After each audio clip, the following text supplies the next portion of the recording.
I owe you the truth. Behind every mark your suffering left on you. Every one you have been reading as a witness against you. Each time it catches the light, not evidence of failure, not proof you were forgotten in the exact hour you needed me most, not a witness that your story went wrong and simply stayed that way. A different kind of witness, one I have been keeping, since long before you understood what any of it meant. Before this message ends, I am changing what those marks testify to, right where you are sitting. Stay with me a moment before you decide what those marks prove about you. You have read them as failure for so long.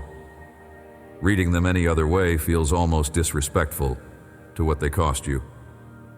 I am not asking you to erase the memory attached to any of them. I am asking you to let me stand beside you while you look at it again. This time with someone else's eyes on it besides your own tired ones. Here is something small before we go any further. Let the line across your shoulders settle down by the width of a small coin, not the whole weight, just that much, just for this sentence. Nothing else is required of you yet. Not composure, not the right posture for prayer, not an explanation prepared in advance. Only that small release and me already close enough to notice it happen. Hold on to this one line, because you will need it again before we are finished. The mark is not the wound, it is the witness. I see the woman checking a scar in the mirror every year, translating it into the word ruined instead of the word remained. The man who survived what should have killed him treats his limp like an apology. An apology he owes strangers for taking up space at all. There is a particular kind of counting that happens after loss. Fingers running over old stitches, tracing the outline of a year nobody mentions at the table anymore. A mother examines the marks a hard pregnancy left across her body. She hears only what it cost her, never what it carried through to the end. I missed none of it. A young widow keeps her wedding ring on a chain instead of her finger. She treats the choice like a small betrayal instead of what it actually is, a mark of love that outlived the marriage itself. Someone rebuilding a life after addiction counts the months privately on their fingers, never quite trusting the number enough to say it out loud, where it might get used against them later. A man who lost a business he built from nothing avoids driving past the building. He calls the avoidance weakness, instead of the ordinary cost of loving something that did not survive. The friend who used to ask how you were doing stopped asking somewhere around the second year, assuming silence meant recovery instead of exhaustion. Your own explanation for the mark has gotten shorter with every telling, sanded down until it barely mentions what actually happened to you. A father drives home from a second job replaying an accident in his memory, the way other men replay a game they lost years ago. Someone in your life has learned to angle a photograph so the scar stays out of frame. They call that vanity instead of what it actually is. I have watched every version of that careful angling, every cropped picture, every rehearsed sentence built to keep the real one buried underneath it. There is also the quieter kind of mark, the one nobody can photograph at all, the habit that started the year the marriage ended, the nail bitten down to nothing during the months the diagnosis was uncertain, the name you flinch at hearing spoken out loud, in a room full of people who do not know what it cost you to hear it. A woman keeps a due date circled on a calendar nobody else remembers. She treats her own private grief like something too small to mention next to everyone else's louder problems. Not one of these marks shows up in a mirror, and I have overlooked not one of them either. A young man rolls his sleeve back down quickly. When the conversation drifts too close to the year, he almost did not make it. A widow answers the question of how she is doing. with the same 4 words every time. 4 words are all she has agreed to give away in public. A teenager covers an old injury with careful makeup before school, convinced being seen clearly means being seen as broken. Each of them decided on their own, without ever asking me first, exactly what their mark was allowed to mean. A woman adjusts a scarf in a parking lot mirror before walking into a meeting, checking that no one can see what a hard treatment took from her that year. A veteran pauses at the bottom of a set of stairs, recalculating the easiest way up before anyone notices the recalculating happening. Not one of them is broken beyond use. Each has simply learned to manage what a stranger might notice. Before that stranger ever gets the chance to react to it, I have been standing closer to those marks than you have let yourself believe. Longer than the silence around them has lasted. Not because I was waiting for a scar to vanish, before I would come near it. I have never once required that of anyone who ever carried one. Somewhere in a sermon, a family gathering, or an offhand comment from someone who never carried a mark of their own, you picked up the idea that a healed life should show no evidence it was ever broken. That idea was never mine. It came from somewhere much smaller than a mountain, far more human than you were led to believe. Maybe it was a testimony night where only the most polished stories drew applause. Yours felt too unfinished to bring anywhere near a microphone. Maybe it was a relative who changed the subject the instant your mark came up, teaching you without a single spoken word that some things simply do not get discussed at a family table. Maybe it was nobody in particular, just years spent watching everyone else's highlight reel. Concluding your own footage must have been shot with a different camera entirely. Those moments were never teaching you something true about me. They were teaching you something true about the people in the room. And you filed it under my name by mistake. The parent in you has been apologizing to a child for a scar that child has never once flinched at. The survivor in you keeps rehearsing an explanation nobody actually asked for, just in case someone eventually does. The version of you that lived through the worst year on record has learned to introduce yourself without mentioning it, as if leaving it out were the same thing as being fully healed from it. That performance was never required in front of me. I did not ask you to arrive polished. I did not ask you to file the mark under a chapter you never revisit. I asked for the version of you that actually exists, the one still carrying it, still unsure exactly what it means, still standing here anyway. Here is where the lie breaks. The version of me you inherited treated every visible mark as unfinished business, evidence I would be embarrassed to let stand in the light, something to be resolved quietly before anyone important noticed it. That version keeps a very tidy office. It prefers stories where the wound closes so completely nobody can even find where it used to be. It hands out forgiveness like a form to fill out. It treats any lingering scar as proof the form was filled out wrong. I do not run that kind of office. I never have. The real shape of things runs in the opposite direction. I keep every mark, every single one. I have never once been ashamed to stand next to one in front of anyone. A witness does not require the story behind it to have been pleasant, fair, or explainable in a single tidy sentence. It only requires that something real happened, that someone survived long enough afterward to tell it honestly. That is the whole qualification, nothing more. Not composure under pressure, not a resolution neat enough for a stage, not proof that the hard season improved you in every visible way. Simply this: it happened, and you are still here, and I was present for the entire length of it, keeping records you were never shown until this exact moment. Think about what a witness actually does in an ordinary courtroom. A witness is not asked whether the events were fair. A witness is not disqualified for having been afraid, injured, or changed by what took place. A witness is called forward for exactly one reason: because they were there, and what they say carries weight. Precisely because they lived through it rather than heard about it secondhand. That is the position I have been putting you in the entire time, not the position of someone permanently damaged and quietly excused from the room. Here is the difference worth keeping.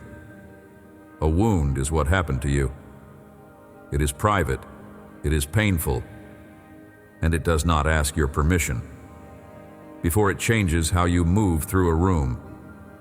A witness is what happens afterward, what the wound becomes once it stops being only about the damage and starts pointing toward what carried you through it instead. A wound says something broke. A witness says something held. Something held. You have been treating every mark on your story as though it could only ever mean the first thing. I have been reading it as the second thing since the very day it was made. Every tear you assumed disappeared without a trace, reached further than anyone told you it would. It went nowhere unnoticed. I do not lose what falls in front of me.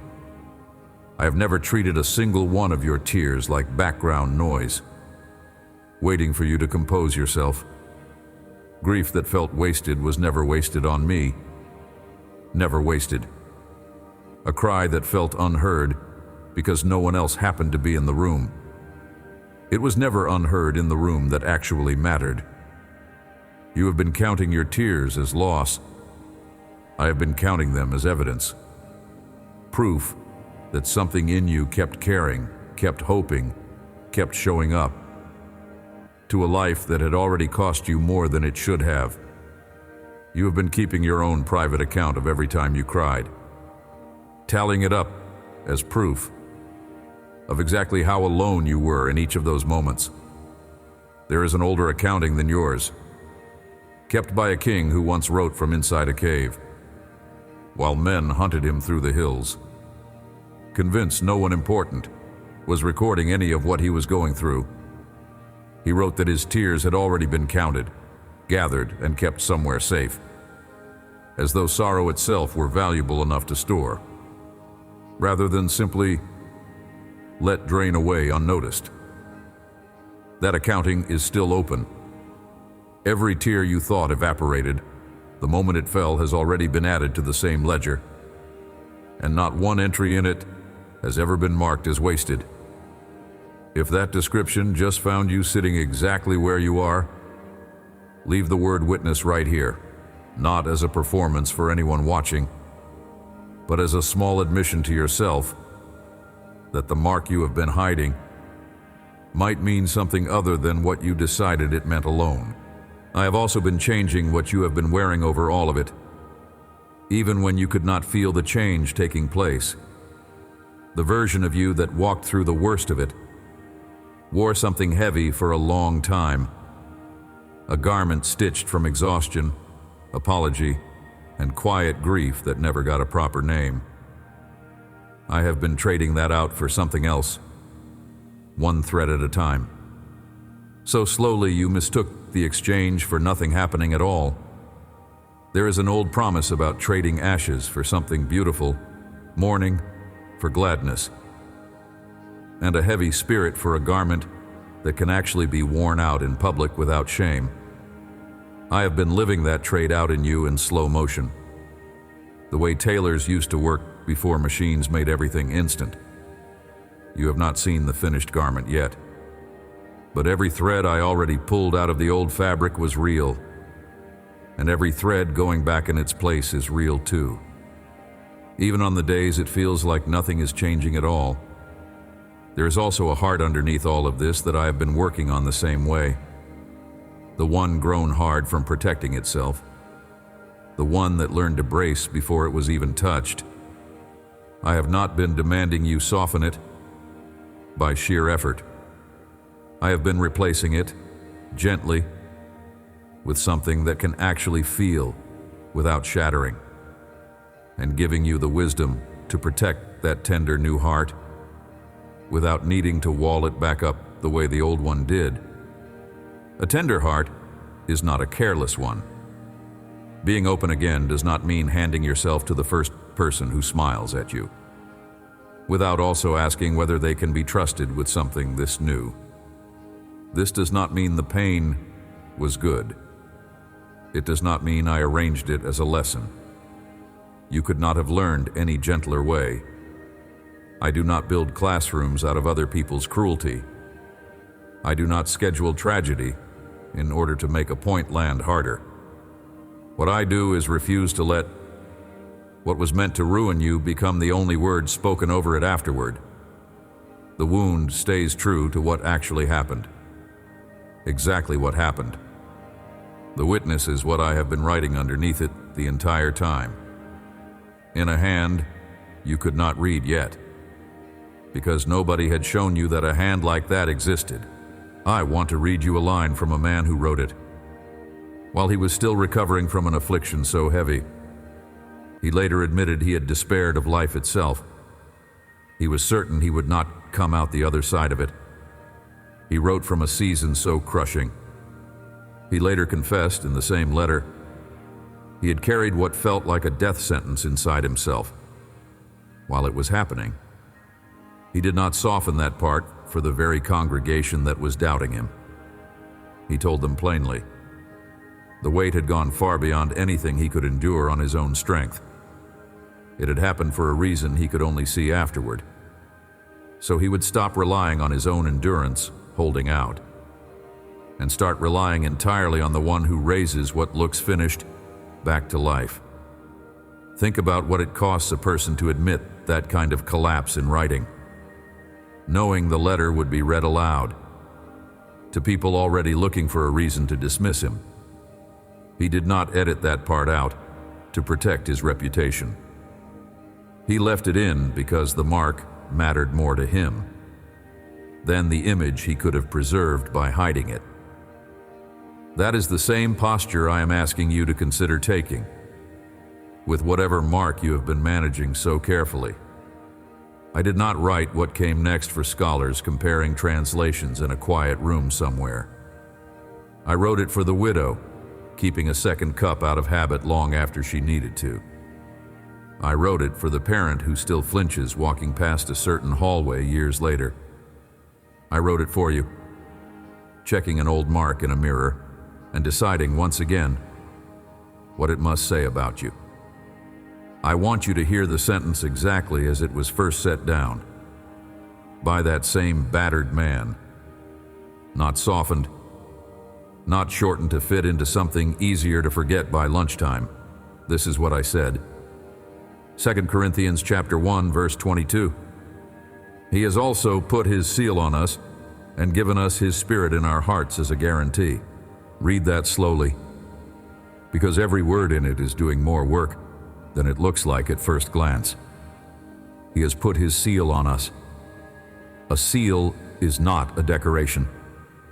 It is a mark pressed into something to show whose it is, and that it has not been tampered with. That is what your marks have actually been the whole time. Not evidence you were damaged goods, but a seal showing ownership. Proof that nothing suffering did to you was ever able to change whose you remained through it. Notice what the sentence does next. It does not stop at the seal. It moves straight to a guarantee. Something given now as a down payment on something larger still on its way. A guarantee is not the full amount. It is proof the full amount is coming. Signed by someone who has never once failed to deliver on a promise this specific. Your mark is the seal. What is still coming is the guarantee behind it. Already paid in part, already unmistakably yours. Notice, too, the small word sitting just before the seal. Also. He also put his seal on us. Also meaning in addition to something already given. A relationship that already existed, established and settled, before the seal was ever pressed on top of it. The seal was never the first thing. It marked what was already true, instead of creating something out of nothing. Your mark works the same way. It did not make you mine. It arrived on top of a belonging that was already decided, the way a wax seal is pressed into a letter that was already written, sealing a message that had already been settled, long before the wax ever touched the page. Sit with the order of that for a moment, because the order changes how you read your whole story. Belonging came first. Proof came second. You have been living as though it worked the other way around, as though you had to produce enough evidence of recovery before I would claim you, as though the claiming itself were pending review until further notice. Nothing about that was ever true. A child born into a family does not earn the family name. By behaving well through a hard year, the name was there before the first breath, and every document stamped afterward only confirms what the birth had settled. That is why suffering could not unfamily you. Whatever broke you arrived long after the belonging was decided, which means it never held the power to reverse a decision it had no part in making. When you doubt whose you are not questioning open business. You are relitigating a case that was closed before your pain ever entered the courtroom, and closed in your favor, and given us His Spirit in our hearts. Notice it does not say His instructions in your hands, or His rules on a page you carry with you. It says His Spirit in your heart, the same place where every mark you have been hiding actually lives. The seal was never placed only on the outside of your story, the way a stamp gets pressed onto an envelope and forgotten once it has been delivered. It was placed on the inside, in the exact location where the wound sits, so that the place most tempted to call itself ruined is the very place I chose to move into permanently. Here is what makes that promise more than a wish. After I rose from what should have finished me permanently, I did not erase the marks in my own hands and side. I kept them. I let a friend who could not believe I was really alive place his fingers directly against the wound. The mark was the proof, not the embarrassment I needed to hide. I stood in front of people I loved, carrying evidence of the very worst thing that had ever happened to me, and I did not turn it away from the light or hold it behind my back. If I was not ashamed to bring what suffering left on my own body into resurrection, I'm not about to ask you to hide what suffering left on yours. Remember what I owed you at the start of this message. The truth about every mark you have been carrying. Here it is, plain enough to keep. The wound was real. It cost you exactly what it looked like it cost you. But it was never the whole sentence written over your life. The witness is what I have been adding underneath it the entire time. Sealed the same way, guaranteeing the same way, in a hand you had never been shown before today. I am not telling you every mark will disappear by a date you can circle on a calendar, or that the ache behind it stops the moment this message ends. That is not the promise sitting on the table in front of you. The promise was never a schedule for your circumstances. It is what is already true underneath them right now, that you are sealed, that you are not carrying any of this alone, that the worst thing that ever happened to you does not get the final word over who you are becoming next. Anyone offering you a guaranteed timeline for your pain to end by a certain hour is not reading from the same page I just read you. That does not make the waiting comfortable, and I will not pretend it should feel easy simply because it is meaningful. What it does mean is that you are not waiting to find out whether you belong to me. That question was settled the moment the seal was pressed. What you are waiting on now is the full delivery of a promise whose down payment already cleared. So here is something small you can carry into the rest of your week, if you want it. Find one mark, a scar, a memory, a habit that started the year everything fell apart. And instead of covering it or explaining it away, say quietly what it survived instead of only what caused it. Not out loud to anyone else yet, if that still feels like too much to risk. Just to yourself once, honestly. In whatever room you happen to be standing in when you try it. You may not notice anything shift the first time you attempt this, or even the 10th. Somewhere around the 30th quiet, look at that same mark. You may catch yourself reaching for a different word for it without deciding to. Not ruined. Not proof you failed. Evidence instead that you are still here, still standing. Still someone I keep in full view without a trace of hesitation. That is not a fast transformation. It was never designed to be one. It was designed to be true all the way down. However long it takes you to finally believe it without flinching. If you are carrying a heart that has only recently started to soften again, guard that softness the way you would guard something newly planted. Not by building the old wall back up around it, but by giving it time before you hand it to just anyone who happens to smile at you this week. Tenderness is not the same thing as unprotected. You are allowed to let people earn the same trust the mark itself had to earn with you. Slowly. Over time. Through what they actually do, and not only what they say. Take 3 unhurried breaths with me right now, letting each one leave a little slower than it arrived. Not a technique to master by the end of this sentence. Not a performance for anyone keeping time. Just 3 breaths, however uneven, with someone who has never once needed you to breathe correctly before coming close to you.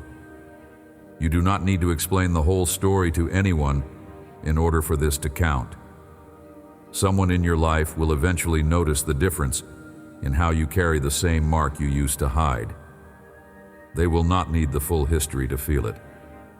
A friend still bracing for her own worst season may take courage from watching you stop apologizing for yours. A stranger may never know your name and still be steadied by the fact that you did not disappear when your story got hard. None of that requires you to perform recovery. It only requires you to stop covering the seal long enough for someone else to notice it was there. Somewhere ahead of you, there may be exactly one person ready to hear the honest version instead of the edited one. You do not have to find them today, and you do not owe the story to everyone who asks out of curiosity instead of care. But if a name came to mind just now while you read that sentence, treat it as a nudge rather than a coincidence. Telling the truth about a mark to even one trustworthy person tends to loosen something that silence alone never quite manages to loosen by itself. Keep this line, because it is the only one you truly need to carry out of everything else you just read. The mark is not the wound, it is the witness. Every scar you have been hiding, every memory you have been sanding down, every tear you assumed went nowhere, all of it has already been read. All of it has already been sealed. And none of it disqualifies you from a single thing I have ever promised you. You do not have to feel triumphant about any of this today for it to be true. You are allowed to still ache over what caused the mark, while also accepting what I am telling you it has become. Both things can be true in the same sentence, the same year, the same slow unfolding life. The wound was real. The witness is greater. Your tears were not wasted. Your story is not ruined. What suffering marked, mercy has sealed. The guarantee behind it has never once expired. Amen. There is something waiting for you in the pinned comment, a short page written for the next time you catch yourself hiding a mark instead of reading it. If someone came to mind while you were listening, someone carrying a mark of their own they have never once shown you, Let this be the reason you finally send it their way.